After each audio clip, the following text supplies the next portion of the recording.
Today's job market headlines include AI-proof jobs, hiring projections for Q4, and the value of employee recognition in an AI world. But first, Microsoft is officially sending employees back to the office. Starting in February, employees within 50 miles of a company office are required to be on site at least 3 days a week. They have Fridays designated as a remote day. This news was delivered yesterday in a company-wide email. It emphasized each business will do what is best for their team. Now, this means some groups will have stricter policies, some will have looser than the baseline of 3 days that's been established, but that to me sounds like a disaster in the making. I mean, you have people who are already pissed at this news, and now it's going to be even worse. They're going to be more upset when some groups are getting better outcomes from this than others. Now, Microsoft is making this move after a bunch of other big companies have done it. I mean, Amazon, Google, NBC Universal, Paramount, just in the last couple of days, they've all made recent RTO announcements, and they're changing their policies. And I think that is just an awful thing to do. If someone had been hired for a remote job, to change it up on them, that is just unrealistic. It is unfair, and it's just awful. And these companies know that people can't just pick up stakes and move. So in many ways, it sounds like it's a layoff and a reduction of staff without actually claiming it as such. And I think that makes it even more shady and even worse. So much for flexibility. It sounds like that is quickly becoming a thing of the past for many large employers. In other news, Business Insider shares careers considered the safest bets if you're worried about AI taking your job. This comes from a politics of AI professor at Syracuse University. She argues that care jobs like nursing, primary and nursery school teaching are the least likely to be automated. And the reason is they rely on empathy, judgment, social connection, elements that AI simply can't mimic, at least not yet, hopefully no time soon. She also encourages trades as a career. We hear about that a lot lately, relatively AI-proof, at least for the foreseeable future. But she highlights advanced manufacturing roles as safe bets. I disagree with that. I think anything in automation is a bad choice to go into right now, or specifically anything that could be automated by AI or robots.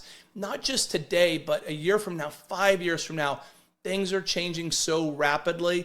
I would assume the worst and then act accordingly.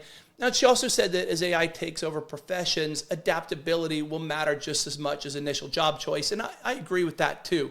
It's an important message, especially for anyone who's young, because we just don't know exactly where AI is taking us, nor do we know how fast we'll get there. So it's critical to stay on top of anything that could impact your profession. Again, not just for tomorrow, but for the years in advance. So pay close attention to what's on the horizon. It's much easier said than done. I realize that. So I'll continue to share updates and news as soon as I see it. Next, according to staffing industry analysts, global hiring is slowing but not stopping as employers shift from growth mode to caution in Q4. And this comes from a Manpower Group survey that showed 45% of employers worldwide plan to hold headcount steady in Q4 2025. So that's relatively good news. We're surrounded by a lot of bad right now, so we'll take it. 38% expect to add jobs and 15% anticipate cuts. So that gives a net employment outlook of 23%, and that's slightly down from Q3, but not by too much. One thing I found surprising and contradictory in this survey was that 46% of the employers say they struggle to attract qualified talent. That just doesn't make sense to me right now. It is very much an employer's market. Unfortunately, we know that. And almost half are struggling to find talent. It just doesn't seem to line up. It makes me question what they're doing and to some degree the validity of the survey as a whole.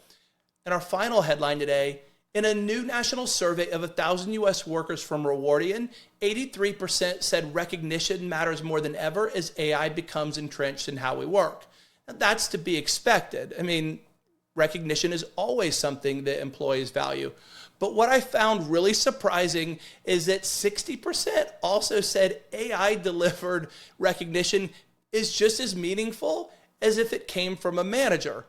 What the hell is that about? Think about that for a second. AI recognition that is automated and is driven by some trigger that is far from personal, that is not as meaningful as recognition coming from an actual human. Let's not confuse those things. I mean, just a really weird stat for me to see from this survey. Also in the survey, 2/3 of the respondents said AI is helping them feel less stressed and more supported. I hope that's because AI is helping them with their jobs and not because they're deriving emotional support from AI. And then finally, 76% said their company is transparent about how AI impacts performance and culture. So that's good to see. I mean, most of these employees feel that their employers are being transparent.